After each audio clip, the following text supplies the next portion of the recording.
Welcome to the Storypowers Podcast, the show about the power of stories, the people who tell them, and why you should be doing it too. I'm your host, keynote speaker and storytelling coach, Francisco Mahfuz. My guest today is Gabrielle Dolan. Gabrielle is a global thought leader on real communication and business storytelling. She's a highly sought after keynote speaker, educator, and author, and her extensive client list includes Telstra, EY, Accenture, Visa, Australia Post, National Australia Bank, Amazon, Vodafone, and the Obama Foundation.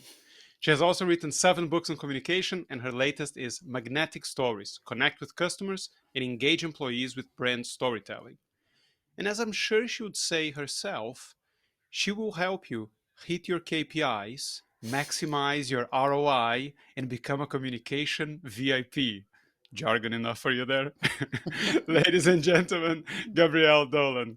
Gabrielle, welcome to the show. Oh, thank you, Francisco. I was trying not to laugh when you started talking about jargon. I thought you might. I thought you might mention the word pivot there. No, I agree with you. I'm not a fan of jargon. I think that in most cases it just makes people sound very strange, to say the least, and at times it just makes them sound like corporate buzzword robots. But but it's also true that it is a disease that afflicts most people. It So I does. think a lot of people listen to that line and go, "Oh, that's fine. I'll hit my KPIs and maximize my ROI. Great." Yes, I know. It's one of the reasons I started the Jargon Free Fridays, because I truly Mm, believe if we spoke the way we did in business, we would just, mm.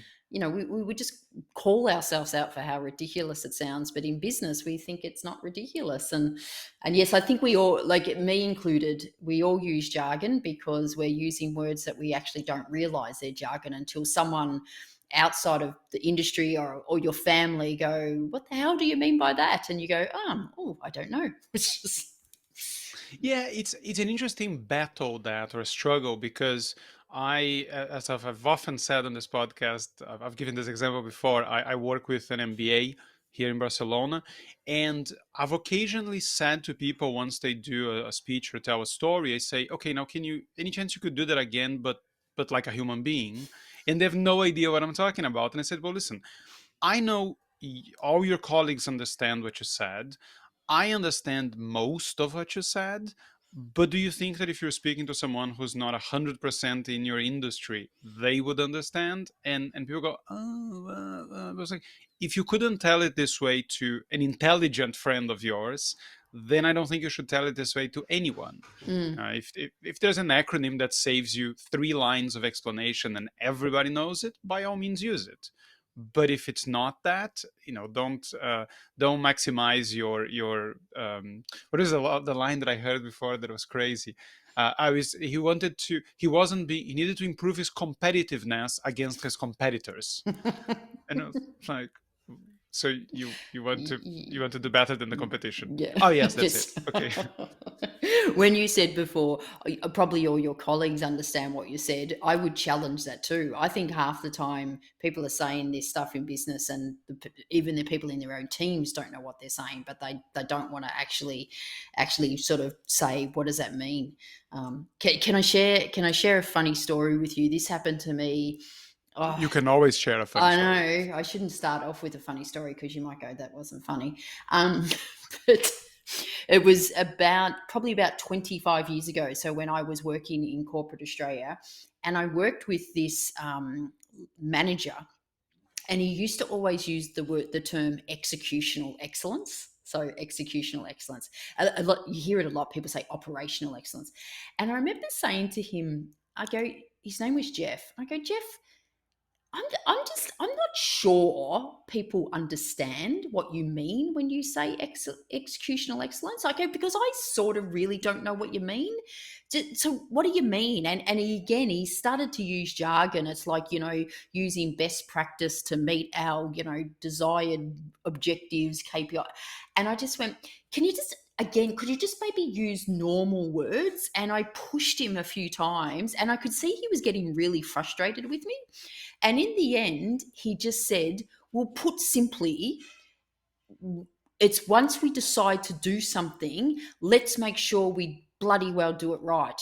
And I thought, can you just sort of say that? Because that would actually sort of inspire. That would, if you said that to your team, everyone would go, yeah, like, yeah, that's absolutely. But he kept saying executional excellence is one of our values. As like, I just sort of later I said to him, it sort of sounds like you killed someone, but you did it really, really well.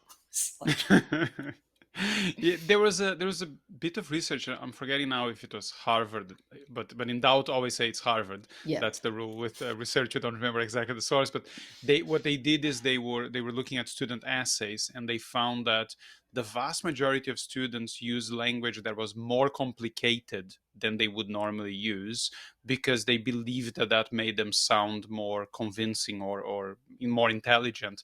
And the absolute opposite happened. The vast majority of students reading the essays judge both the quality of the essay and the intelligence of the writer to be lower depending on how much jargon and fancy language they used. yeah, yeah. So I know the research paper you're talking about, and yeah, let's just say it was Harvard. I can't remember either.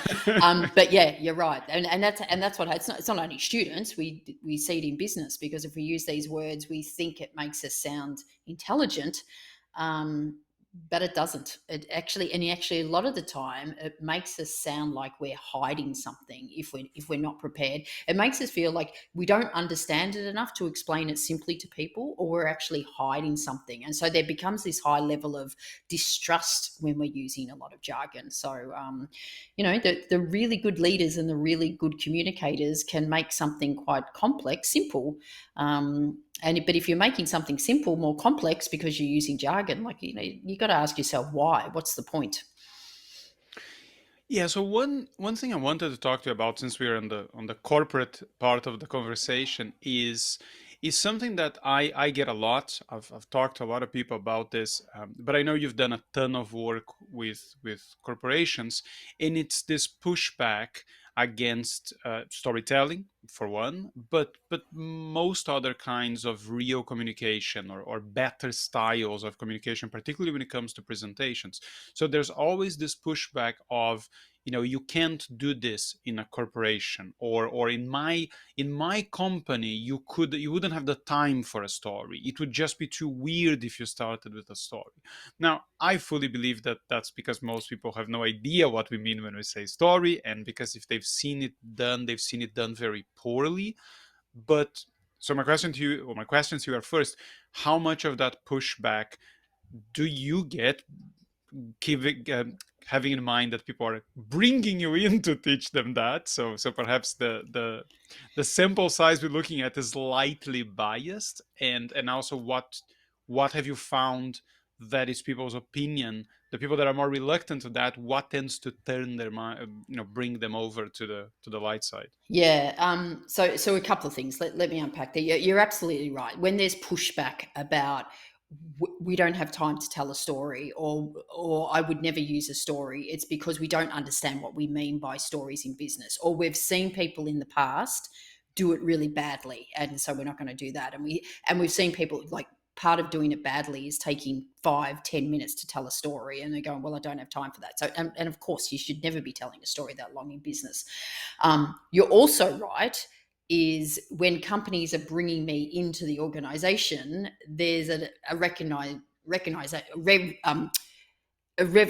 that, okay, this is important and we need this. But I'll tell you what I have known, Francisco, and what I've seen. I've been doing this for 17 years, and I guess this is more anecdotal evidence, but based on my 17 years of doing this. When I first started doing this, I'd go into organizations and I would run workshops with, let's say the senior exec team or the top 100 leaders, and I would run several workshops with them. Even though someone in the organization had brought me into the company, and it would normally be perhaps the head of comms or the head of HR, or indeed maybe the CEO, the people in the room, the leaders in the room, most of them were in the room because they were expected to be in the room. So they weren't there to learn storytelling. And I could guarantee you, let's just say 17 years ago, A third of the people would be sort of had heard about storytelling and would be keen to learn about it. A third of it were a little bit, I'm not sure if this is relevant to me. I'm not sure how I would ever use it, but I'm here and I'm prepared to listen to what you have to say. And a third downright would be going, this is just crap. I am, it's not professional. I'm senior. Why would I ever use it? And that's what I would face all the time.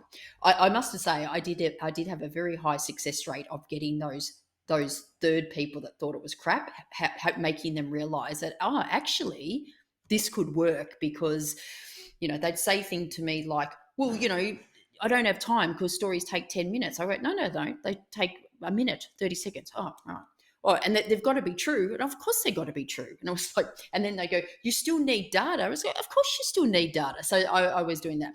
I would say over time now, 17 years on, I don't think I experience any person in that final third category. I don't think I've experienced, for the last 5 years, I don't think I've experienced anyone that has said to me, this is just like, it's not professional. I wouldn't do it. Like, it would never work. Maybe they've thought it, but no one has ever said it to me. And even that middle third, where I'm sort of not sure how it's worked, I reckon that is now down to about 10%. So when I go into organizations now, I would say 90% of the people in the workshop with me are there and they want to learn it, and 10% are there, they're curious, they're still not sure how, but they're curious. And I think I think there's been an absolute growing acceptance that storytelling is not only a critical leadership skill, but it's absolutely so important when it comes to communicating and how we connect and engage with not only our customers, but our employees and our potential employees. Like, how do we attract great talent to work for us through stories? So on those workshops, right? And perhaps you haven't had some of these people for a while, but was there one particular exercise or a thing you had them do, which is probably an An exercise? exercise. So this is me trying to use simple language for something that has a perfectly good word for it.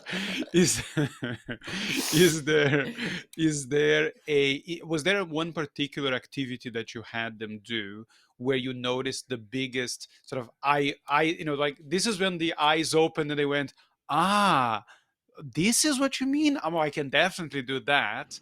Mm. Or just one that you found that was the one that gave people more quicker results. And I'll share some of the stuff I do, but I'll be curious to hear that from you. Yeah. So I do. The workshops I normally run are normally half day or full day, or longer in some instances. But let's just say the half day workshop. And I introduce a couple of things at the start about what, a little bit why storytelling is important, the different styles we have, it's interactive. And then so I'm sort of warming them up a bit. And then about 15, 20 minutes, I go, so let me give you an example what I mean by here. Because I talk about how you can share personal stories to communicate a business message. And I sort of emphasize, when I say personal stories, it's not like your deepest, darkest fears or anything. It's just something that doesn't happen at work, and how you can relate that to a business message. So I get to the point where I give them an example, and I'll share it with you because I think your listeners, they might have the same realization. So I set up the scenario saying that I did some work with a whole risk team, so the entire risk team, and the head of risk, her name was Rosemary. And Rosemary was saying that one of the biggest challenges she has in her role as risk manager is when she's talking to all the business units that she supports. Every time risk is raised, they sort of all look at her and go, you're the risk manager, that's your job. And she said, it doesn't matter how many times I've told them that I cannot manage their risk for them. All I can do is help them manage their risk. And she sort of says, I've provided case study after case study, example after example of the benefits of managing your own risk, the consequences of like leaving it to the risk manager. And she just kept saying, but the behavior doesn't change. She goes, I feel like the message doesn't get through. And she was really frustrated. So during the workshop, I helped people come up with a story. And so we use that as the basis. So she came up with this story in the workshop. She used it to huge success, but let me share the story with you. She said, when I was a kid, I grew up on a farm, and growing up on a farm, there was all these dangers we needed to be aware of, but mum would teach us what to do. So we knew what to do if we ever came across redback spiders in the timber heap, and we knew about all the potential traps in the dam after heavy rain, and we knew what to do if we came across a snake in summer. And I remember this really hot day, mum was yelling at me to get my bike from the front gate because we were having visitors over for lunch. So I ran down the path and then I just froze because in front of my bike was this massive copperhead snake. But I remembered everything mum had taught us to do. So I played statues and I slowly walked backwards until there was enough space between me and the snake, and I ran back to the house to tell mum. And I'm sharing this with you because it reminds me of the role we play in risk. All I can do is give you the skills, knowledge, and advice. So when you come across your own copperhead snake, regardless of what that looks like, you will know what to do. So, Francisco, I share that story. Then I ask them 3 yes or no questions, and I'll ask them to you. Does that story help you understand the role of a risk manager better and the role you play in risk? Yes or no? Yes. Yeah. Will you remember that story? Yep. Yeah, you will. And I often go, if you ever come to Australia and you come across a snake, you now know what to do. You just play statues, walk backwards, go tell your mum. So it helps you understand the message. It helps you remember it. And if you had to, could you retell that story to someone else without losing its meaning? Do you think you could? Pretty sure I could. Yeah, Yeah. yeah. You wouldn't have to do it word for word. And so what I suggest to them is that is some of the fundamental challenges that they have in business. When they're sharing a message, do people understand it? Do they really understand it? Can they remember it? When the meeting's over, the presentation's finished, the sales pitch is done, can they actually remember it? And then can they then retell it to other people if they needed to? And a story, like your personal story, will give you traction on those 3 things where, facts, figures, data, of course you still need all that. You still will need it, but very hard to understand, remember, and retell. So it's the story that makes the message sticky. And it's when I do that, share that story, and they sit there going, yes, that helped me understand it. Yes, I would remember it. Yes, I'd be able to retell it. And it also highlights that it's a personal story, not an overly deep, just something that happened outside of work that can make their business message really sticky. I remember. I think I heard this story from you in a podcast, and I remember that my thinking when I was listening to the story was that the girl was gonna find a snake that her mom had never told her about. She was gonna get bitten, and the lesson was going to be, see, I can't prepare you for everything, right? You No. need to. So, but you, but you need but to. that's the cool thing about when you're sharing a personal story in business, and you also notice that story was like maybe 90 seconds, a minute, 90 Yeah. seconds, so really Yeah. short. And there's a real part of what I teach people is that discipline to keep it that short, and what you need to actually leave out for it to be that short. But the cool thing about when you're sharing stories in business is people might be going, I bet I know where this is going, or I have no idea where this is going. So they're sort of intrigued. Now, the reason you got to keep it really short is because if they don't know where it's going, they can be intrigued. But if you're still talking 5 minutes later and they don't know where it's going, that's when people will be saying, get to the point. And that's when people have already switched off. So that's bad storytelling. But a really succinct one to the point to get your message across is what it's all about. Yeah, I've seen you talk about how to you the ideal length of a business story is no longer than 2 minutes, right? And I tend to think that you can get away with slightly more, but slightly more is 3. Yeah. But I also find from my own stories and everything I put out on social media that I'm always aiming for 90 seconds. And I find that if I cut everything that doesn't need to be there, then it will be 90 seconds usually. But I'm also aware that, if we start requiring people that are doing this, if they're already doing it, that's such a great thing that sometimes I think requiring them to be very good at editing them down or crafting them might be one skill level above what a lot of people in the beginning will master. But it obviously helps if the story they find is a super simple one. Yeah, That yeah, one and doesn't require any setup, yeah, really. exactly. But like that story itself, without Rosemary having the discipline to leave stuff out, there was a whole lot of other stuff she could have put in, and that's the trap people go down, is they put in unnecessary information. And yeah, you're right. Look, I agree. I've heard some stories that are longer than 2 minutes that have really worked and have kept my attention. But I think I almost push business people harder to go aim for 90 seconds. If it goes for 2 minutes, okay, it'd want to have to be a brilliant story if it's going longer than that. And because even when I say, I can run my workshops and go, okay, 2 minutes, and they can do it. And then they'll tell the story, and I'll sometimes go, how long did you think that went for? And they'll go, oh, was it a bit long? Was it 3 minutes? And I'll go, it was actually 5.5 minutes. So some people aren't aware that they're talking. Sometimes the reverse is true. I go, how long do you think that was? Or some people go, oh my God, I'm sorry, that went too long. And I go, it actually only went for 40 seconds. So I think because they're a bit nervous and it felt like it was going longer. So, I mean, one of the things I do suggest is practice your stories and actually time yourself. And, you know, if it's going too long, just look at it and go, what could I cut out? What's not necessary? Yeah, that is one of the biggest challenges I come across. And on the face of it, it makes sense. But if you dig a little deeper, it's just one of the most ridiculous objections anyone can have about anything, which is this idea of having to practice. Mm. Because there's very few things that I talk to people when I give them presentation skills training that is more controversial than when I give them my super basic rules for slides.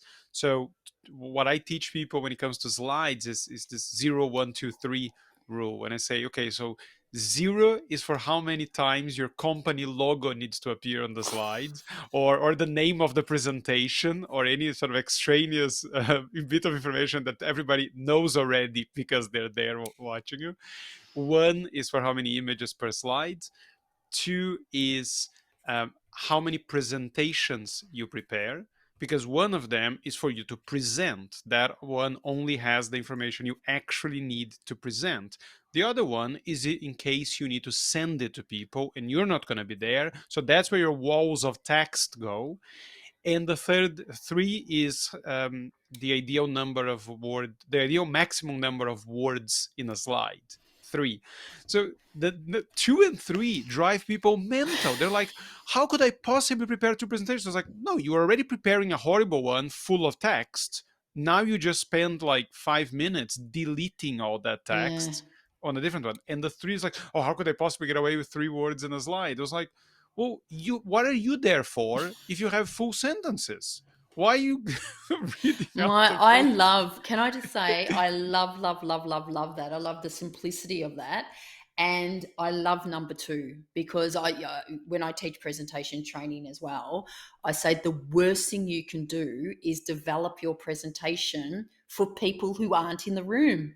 So they develop this presentation going, oh, all these people won't be there and I'm going to have to send them to. So they develop a presentation for the people aren't in the room. And the people that have given you your time to be in the room are sitting through this boring thing that you could have just sent them. And yeah, I agree. If it's like a few words, if you're just going to read it, just send it to them. Just you're making yourself irrelevant.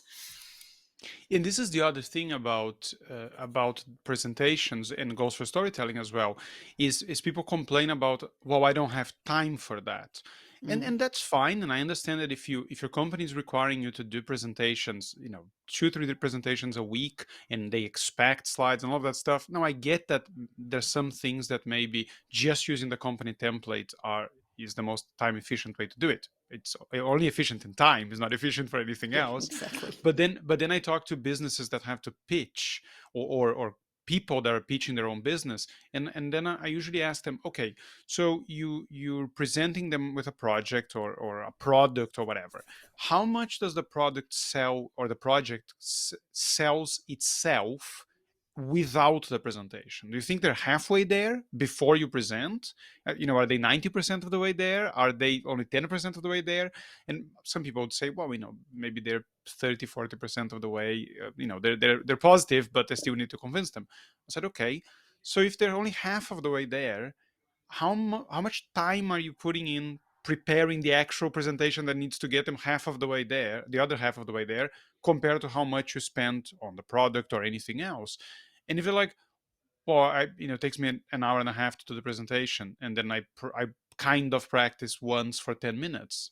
I was like, so you you're dedicating like 10% of the whole project time to something that is responsible for half of your success. Do you Mm. see that a bit of an imbalance in that?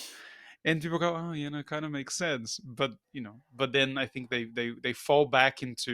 often fall back into what they got used to, which is do a crappy presentation, not really Yeah, practice. And the yeah. goes for a story is the same. It's like, oh, I have to look for a story. It's like, well, do you want this thing to work or not?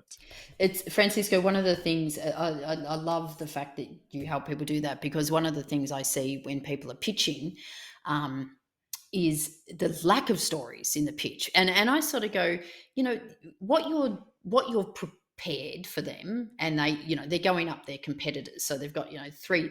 I go, what you're going to present is probably 90% the same as what your competitor's going to present, right? Like, your client has asked for this, this, and this. You're going to give them this, this, and this, and there's going to be a few things different. I think I think of what a pitch is. It's very much like a job interview. They're deciding whether they want to work with you. They're actually deciding if they like you, if they trust you, if you're going to be good to work with. And the really cool thing about stories, when you're putting, and if you put a few personal stories in there that demonstrate your values, stories, when people, there's all this science to show that when you share a story, you, people not only connect with the story and the message, but they connect with you as the storyteller. And ultimately, if, like, whether it's a job interview or a pitch, the person on the other side of the table is deciding whether they like you and whether they want to work with you. And if you're sharing stories that connect on a human level, I guarantee you they'll walk out and go, oh, they were really good, weren't they? And they will justify why they want, you were the best person for the job. And no one's going to say, oh, because we really like them. They're going to justify your proposal to say it was the best proposal. But deep down, they're thinking, because we really liked them, we really trusted them, we felt we could really work with them together. And that's going to be the ultimate decision making. I think what also happens is that people, there's this idea of what you're supposed to do or what's expected of you, what's normal. And most people will openly admit that the vast majority of presentations or pitches that they watch are boring, are not particularly memorable. They're not engaging. They don't, there's very little about them that they think is good. But then when it comes to doing their own presentations, they say, oh, but I can't do that because everybody else does it in a different way. But didn't you just say that everybody's boring? Mm. And you never remember the presentations. But I understand that there's that fear of, but if I do this different thing and it doesn't work, then I've put myself out there and now it looks worse than if I had just failed the way everybody fails. Because, Yeah, so it's a good point. I think so. Some people think if I told a story, it'd be too risky, because say if it didn't work, and I always go, but what you're doing now is probably not working. And I think you make a good point where they can go, yeah, but if it doesn't work, we can just blame, because, well, everyone did that, or it was the process. If they told a story and it didn't work, they might, I don't know. I just, I can see that's why some people are reluctant to do it. But what I know is once they've seen it in action, and once they have the courage to do it, the amount of emails I get from people that, that have had the courage to do it, and it's worked really well.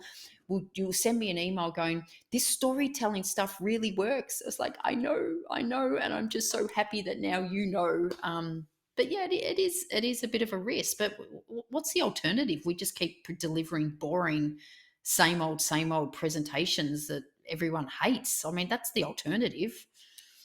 yeah, yeah, yeah. A couple, the two exercises that I I do in most training sessions that I tend to find help people shift a bit from this, from some of the biggest problems they have, which one of them is by far, the main one by far is not having the stories. Because if you just got the story and told someone, says, tell this particular story, this is the one you tell, a lot of the concern goes out of them. Okay, fine, I can see that that wouldn't work, and I can do that, no problem. So finding them, I think, is a big problem for a lot of people. So there's this thing I learned a long time ago, which some people call it slightly differently, but I call it first, last, worst, best.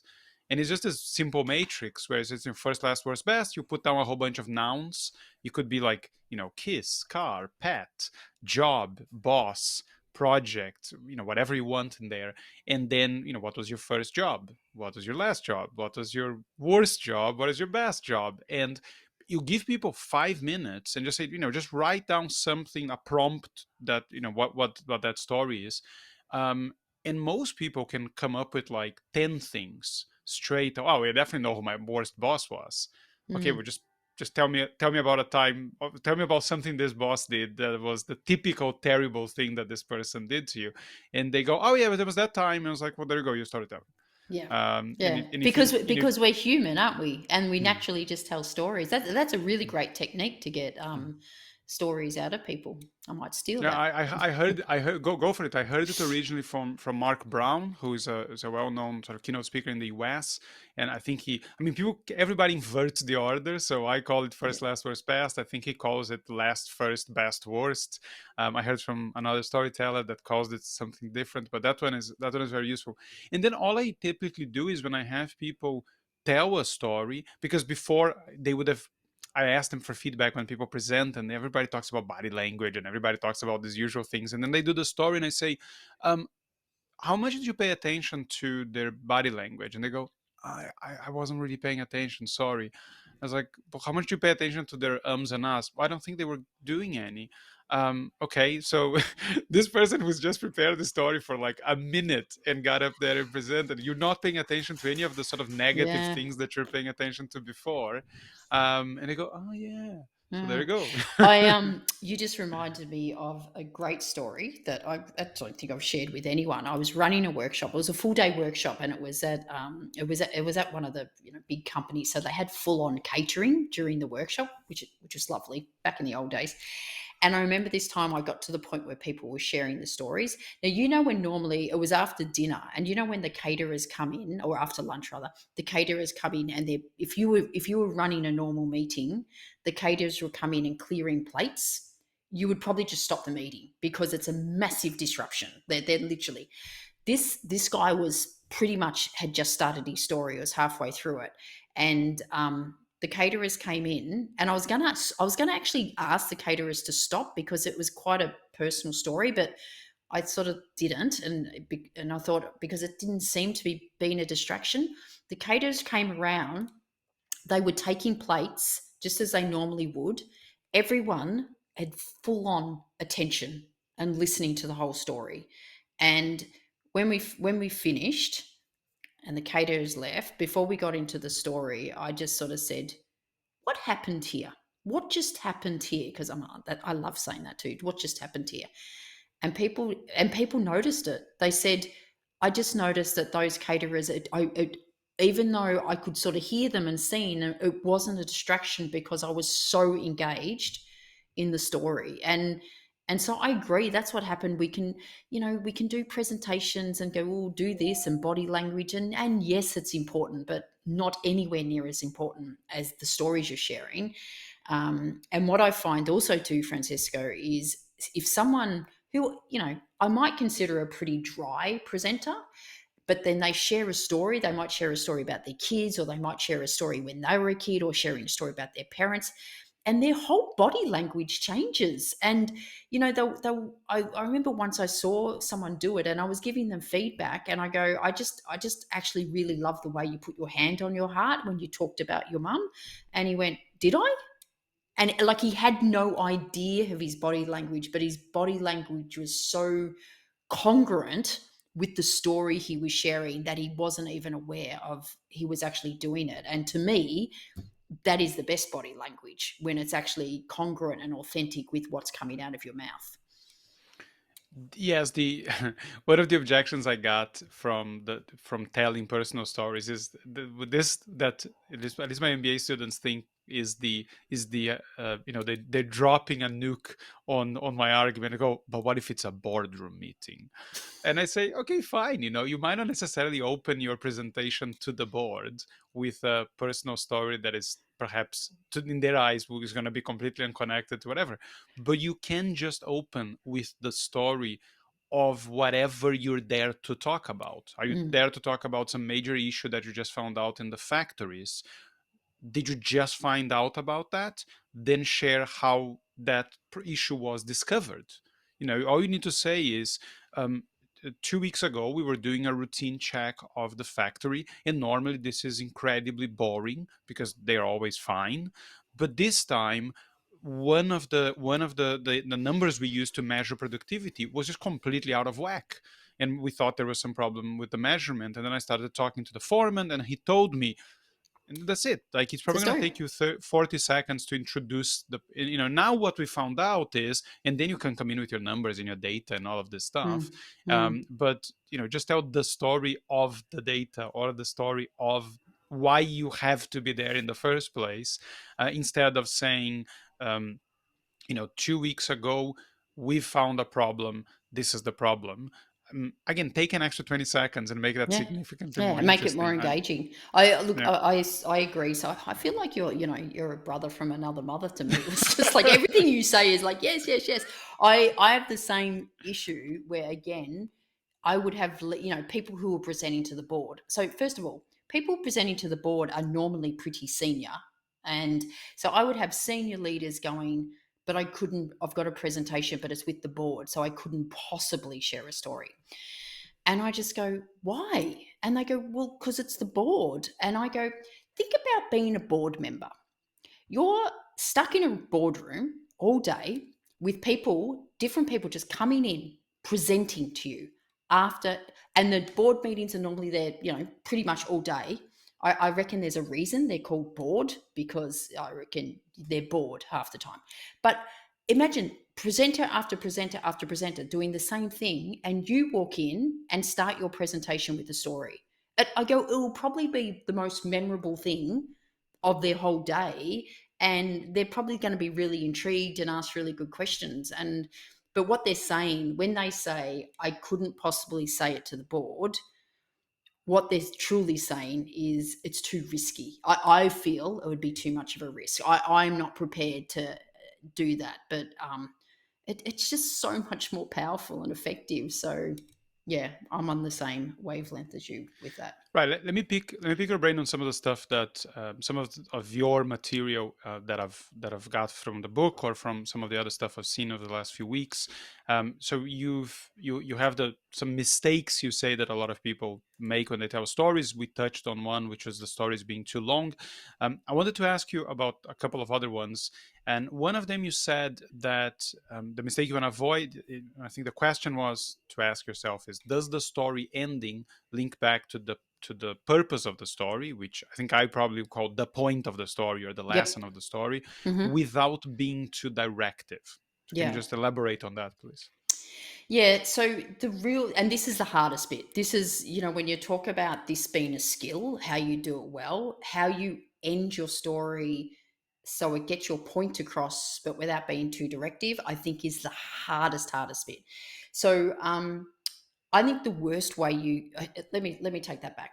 I think the power of stories is when people sort of you allow people to get the message. So you've directed them and you've guided them and you've done everything you can to hope they get the message, but you've allowed them to get the message. I think one of the worst ways to end a story is to say the moral of the story is. So it's things like you could be talking about teamwork, for example, and you could share your story about, maybe it was about your best mate John, and it's ending in the ending would be something like, imagine what we could all achieve if we all put the same effort in as John did. So it's like it's not saying be John. It's not the moral of the story is you should do what John did. It's just saying imagine what we would achieve if we could all do this or we did all do this. or I invite you to consider how you could, and finish it, make sure it's linked to your story. So um, Okay, that's so you don't have an issue with them, in a sense, making sure the point is clear.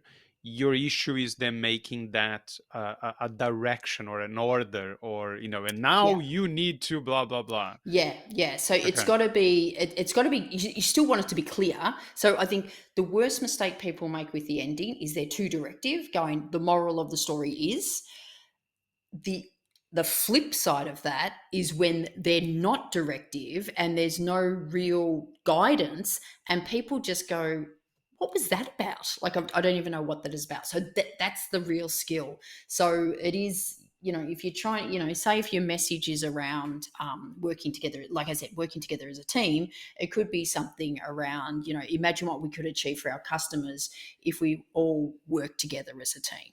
um, Yeah, I found that I found a few different ways of tackling that problem. I think that as far as good storytelling goes, one of the basic rules for me, which a lot of people don't find it the most instinctive thing to do, is whatever whatever is happening at the end of your story, whatever change the characters have gone through, or whatever the point of the story is, in the beginning of the story or near the beginning of the story, the character or characters need to be doing something that is pretty much the opposite of what they learned at the end. So if it was a message about teamwork, the character needs to be acting very selfishly and trying to mm, do everything by himself or herself in the beginning, because then that change becomes obvious. And in those cases, you might not even have to spell out what the point was. yeah. But a lot of people don't, that type of crafting, a lot of people won't necessarily be good at. So I sometimes find that a line like, "and that was the last time that I," and then you talk about a mistake, tends to do the job. But I also like an approach from your fellow Australians from Anecdote, Hmm. where I think they call it the relevance statement. So you just say, you kind of hint at a point before, which I think is more useful in conversational storytelling than in a Yep. presentation, where you'd say, there's something that a lot of people don't get about teamwork, and then you launch into the story. You haven't given the point, but the point should be pretty obvious when you Yeah. tell the story. So I like that as well. But yeah, the you should now do this is taking a story which is a pull strategy and trying to turn it into a push strategy, Yeah. where you're just pushing information or you're pushing a direction to people, and that's will make the story Yeah. less powerful for sure. Yeah, and that issue of relevance, like, so you sort of mention it to set it up. I always find that you could use a story to create context, to say this is what we're going to talk about, or we could already be in context. So, for example, the story I shared about the risk management story around the copperhead snake. If she was doing a presentation around risk management, I would suggest that the first, she walks up on stage and sort of says, when I was a kid, I grew up at a farm, and goes directly into that story. I mean, people know they're here to talk about risk management, but then she'd end the story and go, so what I want to do today is help you identify all your copperhead snakes in your business. So she's used the story to set up the, the concept of risk management. Copperhead snakes becomes a metaphor for risk management throughout the presentation. So that's using the story to set up context. The other way we're in context is, you could be in a situation and they go, well, you're the risk manager, that's your job. And she would go, well, actually, that reminds me of when I was a kid, I grew up on a farm. So it is sort of, you're sort of already in context. So people sort of already know you're going to be talking about risk management. And yeah, the same could be, like you said, with teamwork. You could be on a panel or whatever, and someone would go, well, what's your thoughts on teamwork? And you go, well, when I was growing up, and you could go into a story about teamwork, and they, of course, they know it's going to be about teamwork. So yeah. Something else you talked about as kind of a mistake was that people need to realize that telling stories to their friends is different than telling stories in business. Now, I don't know if this is just me. I fully realize I'm not your average person in many ways, in concerning ways, but I'm not necessarily sure I know the difference. Apart from some subjects you might not want to talk about in business, but apart from that, what would you say what can you do when you tell stories to your friends that you shouldn't do when you're telling stories in business? Yeah, it's actually I ran a workshop last week, and it was the CEO actually who challenged me on that concept, and he said, because one of the activities I get them to do is what's the difference between sharing stories with our friends over dinner down the pub and sharing stories in work. So that's one of the questions and he said, I don't think there is a difference. And a lot of his team laughed at him because it's like, and maybe because he didn't know the difference. But he said to me, and this is in fairness where he was coming from. He said, but if I'm sharing a story with my friends to give advice or to influence them to do something, or sharing a story to my kids to get a message across, there shouldn't be any difference than when you're sharing stories in business. And I went, oh yeah, look, in that situation, I totally agree. So if you're sharing a story, say you're sharing a story with a friend or your kids to encourage them to do something or to get a message across, the same structure, the same structure that I would teach in business, I would suggest you do that with your friends as well. Where I'm saying the difference is when we're over dinner, down the pub, sharing stories. So in that situation, the main difference is the stories we're sharing with our friends over dinner can go on for a very long time. They can go on for 5, 10, 15 minutes, and they can be funny and they're good. Like, no one's sort of going to get to the point because they're just enjoying the story, because there is no point. That's just, what did you do today? And you tell a funny story. There doesn't need to be a lesson learned out of that. It's just you're telling the story.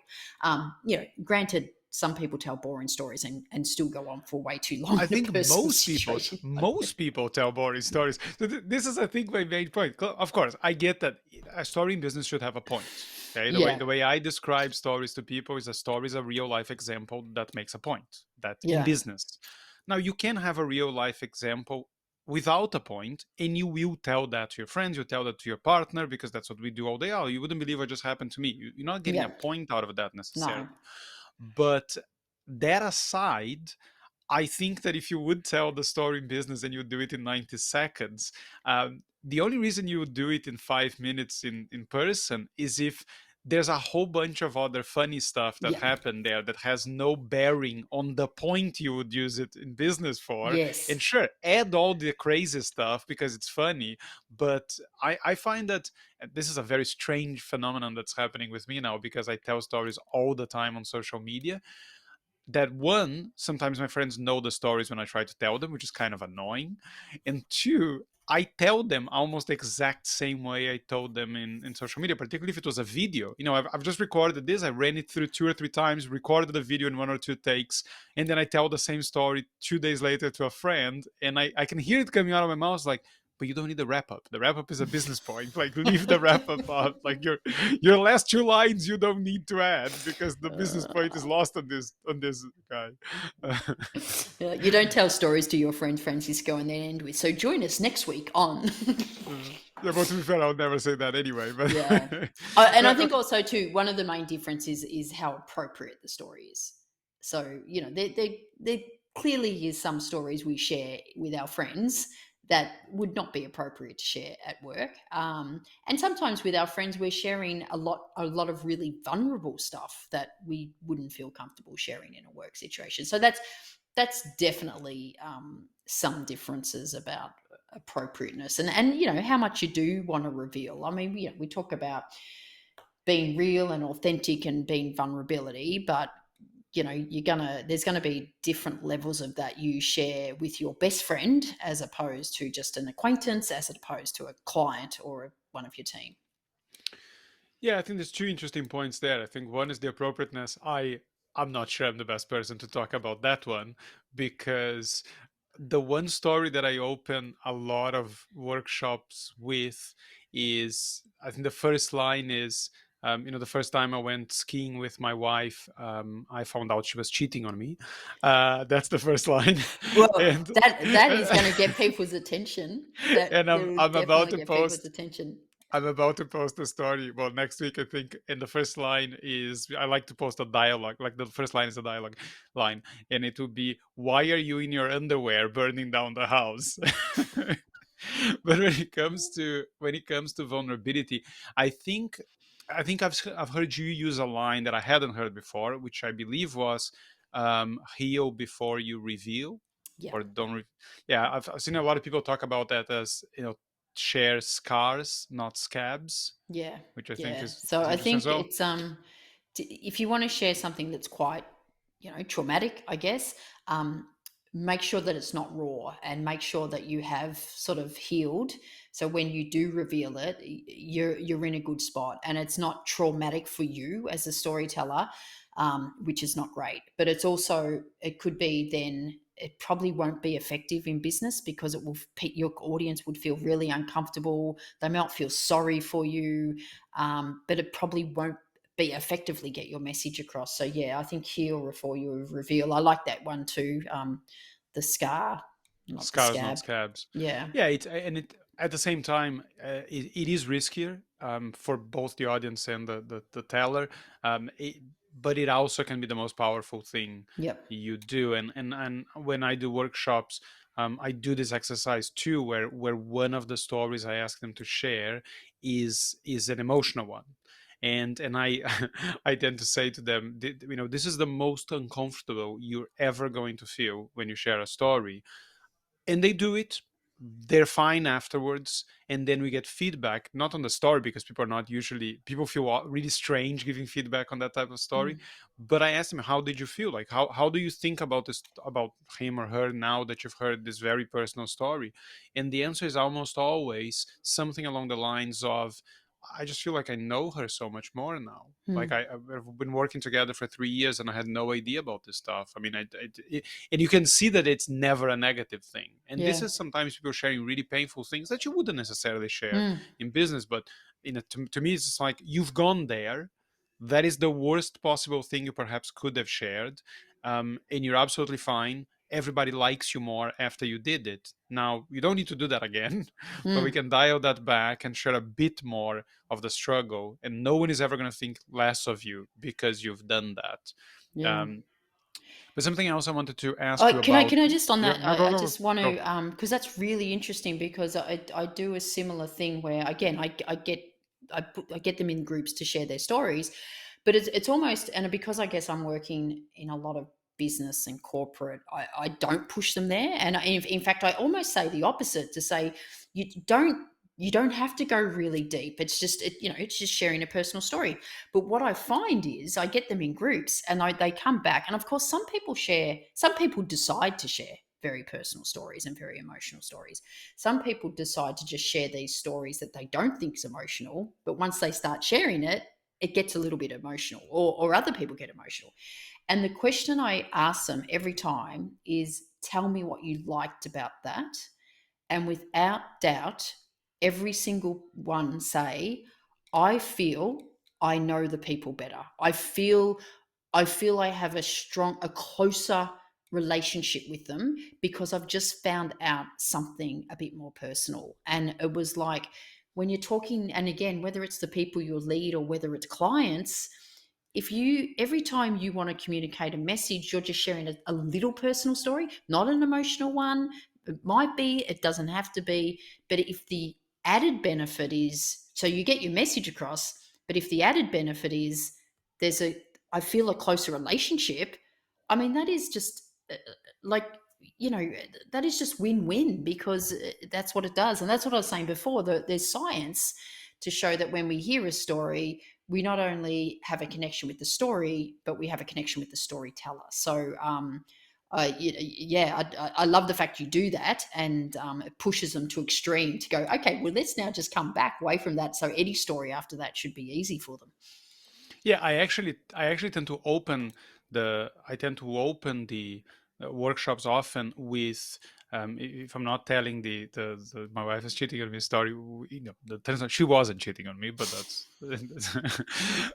I have often I sort opened of with gathered that you said I my have often wife, not opened my it ex-wife.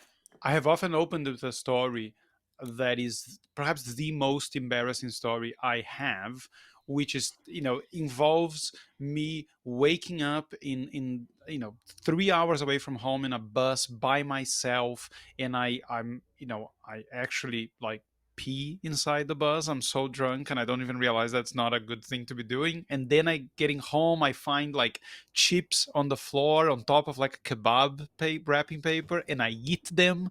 Like it's horrendous, right? And then I do that and I say, okay, now that's probably the most embarrassing story I could ever have shared. Now I want you to think of one embarrassing story. It doesn't need to be the most embarrassing story you have, but think of a embarrassing story you have, and then I have them come up there and share for a couple of minutes, and you're just having a laugh, and it's like, okay, I'm glad we got some of the embarrassment out of the way, so nobody's gonna have an issue coming up here and doing the other stuff. And yeah, it's just, I think it's we all feel a little bit broken or a little bit imperfect inside, and when someone goes up there and shows that they're also a little bit broken and imperfect, we go, it's just, you're actually just like me. Mm. I, th- when I it, think what I think what you're doing is role modeling perfectly what leaders need to do when it comes to vulnerability. Is that they've got to have the courage to show it first, like what you do with your stories by sharing them first, and then if once you've had the courage to show vulnerability, it builds trust, and then people are more likely to show vulnerability back at you. And I think what you're doing perfectly illustrates that. let me try in one last question that we can just about sneak in the time we have, which is this. You open your book with a story about Barbie, about how the reality of Barbie is that when Barbie was invented, it was with this idea of being kind of progressive and showing girls that women could be anything they wanted. And the history of Barbie is a fairly progressive one, where there was astronaut Barbie, executive Barbie, way before perhaps there were astronaut women or executive women. And you share that story, so so people realize how much a story can change how we think about something and how we look at a brand in particular. But in Barbie's example, no one that I know of thinks of Barbie that way. So the sort of, to use the Jeff Bezos quote that you like, that the a brand is the The stories story. people share about you when you're not in the room. I like that one. I tend to use that for culture. I say that your culture is the stories your people share about you when you're not in the room. Um, so what did they get so wrong? Because I think the Barbie brand for most people is the absolute opposite of what that story shows. So where did they go wrong that other companies can avoid going wrong too? Yeah, it's a good question, and I think just looking at it. So obviously, I mean, brand. So Barbie when debuted in 1959. So it's been around, and it's clearly successful product, like clearly a successful product. And so I think maybe in the 60s and 70s and 80s, it was very successful because it was very progressive, and like you said, they had astronaut Barbie and executive Barbies in the 60s. I think when the whole we'd probably call it cancel culture now, where people go, well, the shape of Barbie is ridiculous, it's unattainable, it's bad body image, and so that narrative came in, and I'm not sure Mattel did anything to change that. And I don't know why. Maybe they thought they didn't have to. Maybe they thought Barbie had run its course. Clearly hasn't. So they didn't offer any other narrative. So and as I say in my story, I bought into that narrative, and I had girls and refused to buy them a Barbie. But it was only when I heard the backstory of those quotes, what you just said, Ruth Handler, that Barbie is all around women having choices, that it changed my opinion. And so I think the mistake they made is they let that narrative run for decades, and well, from what I could see, didn't do anything proactive to change the narrative.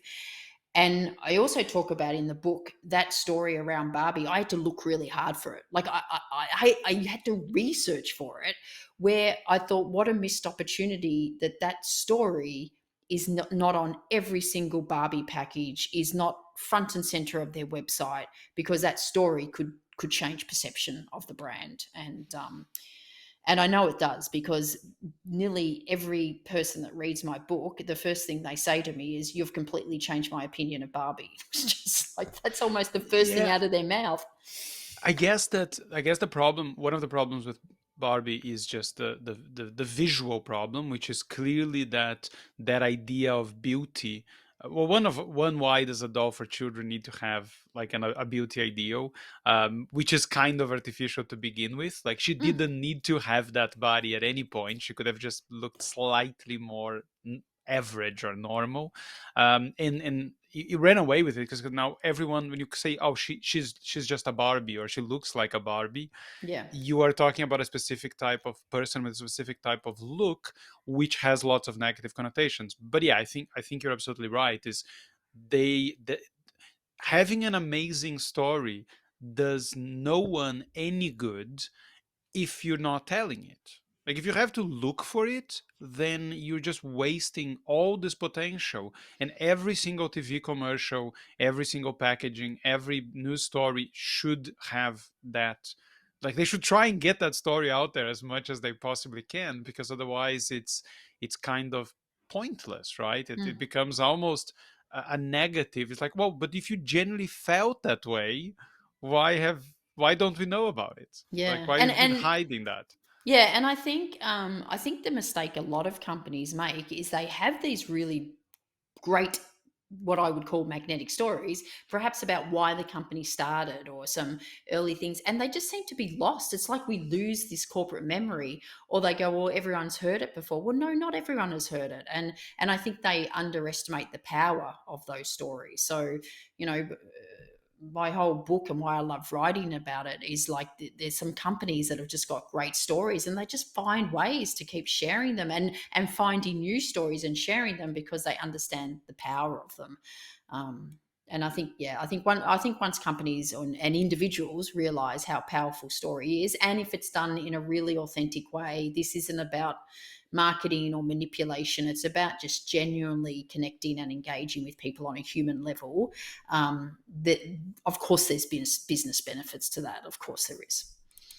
Yeah, I think the option, so looping back to our beginning, the option is to, at best, keep trying to find catchy slogans, or some fancy way of positioning yourself in the market, or having this awful sort of social initiatives that almost everybody sees through as just a marketing ploy to make you look more socially aware, or good, and at worst just sounding terribly artificial, which is I Mm, think what happens to a lot of businesses that don't have the budget for hiring big marketing companies.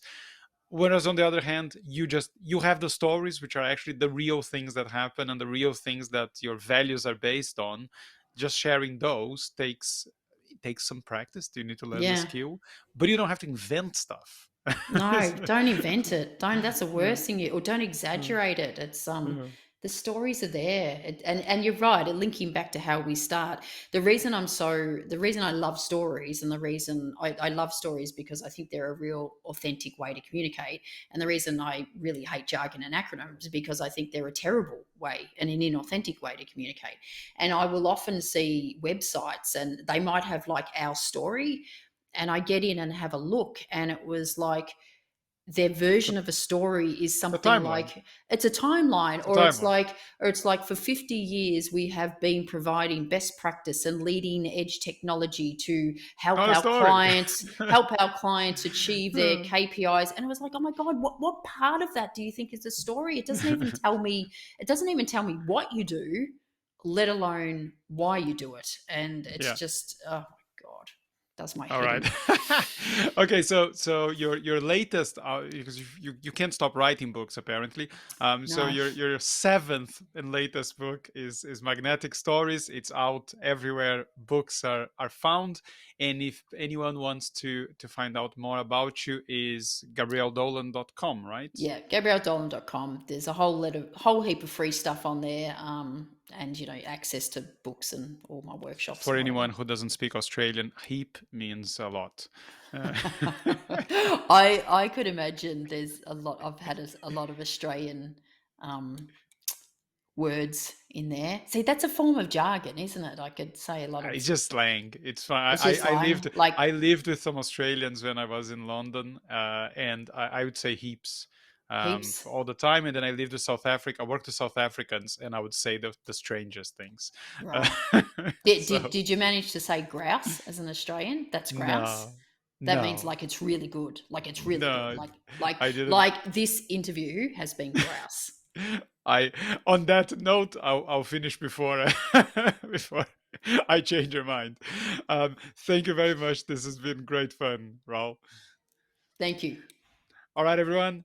Thanks for tuning in. Take care of yourselves, and until next time.